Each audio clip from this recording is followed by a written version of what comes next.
আসসালামু আলাইকুম। আজকে আমরা দেখব ত্রিকোণমিতি 9.1 এর সকল সূত্র। তো চলো শুরু করা যাক।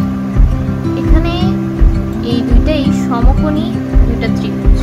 তো সমকোণী ত্রিভুজের ক্ষেত্রে যখন কোণ অর্থাৎ কোণ থিটা যে পাশেই থাকবে লম্ব হবে তার বিপরীত পাশে। থিটা যদি নিচে হয় লম্ব হবে এবি, আর অতিভুজ সবসময় একই থাকবে। এটার ক্ষেত্রে অতিভুজ একই, আর এক্ষেত্রে বিসি ভূমি হচ্ছে বিসি। আর থিটা যখন উপরে থাকবে লম্ব হবে বিসি অর্থাৎ নিচেরটা বিপরীতটা, আর অতিভুজ একই থাকবে, আর ভূমি এক্ষেত্রে হবে AB.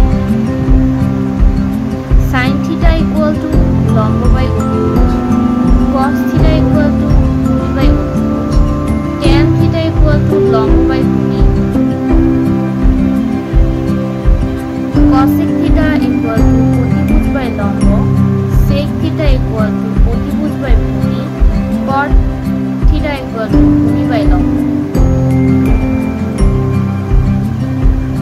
cosec theta equal to 1 by sin, একইভাবে sin theta equal to 1 by cosec theta, sec theta equal to 1 by cos theta, একইভাবে cos theta equal to 1 by sec theta, cot theta equal to 1 by tan theta, আবার tan theta equal to 1 by cot theta, tan theta equal to sin theta by cos theta, আবার cot theta equal to cos theta by sin theta।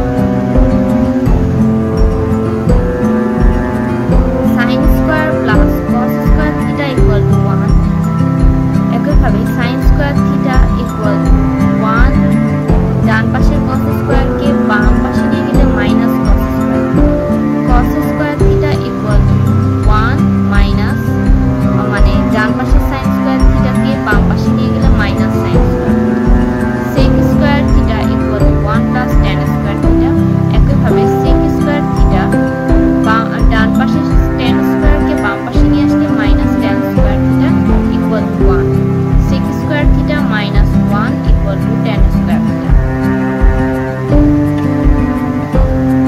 cosec square theta equal to 1 plus cot square theta, cos square theta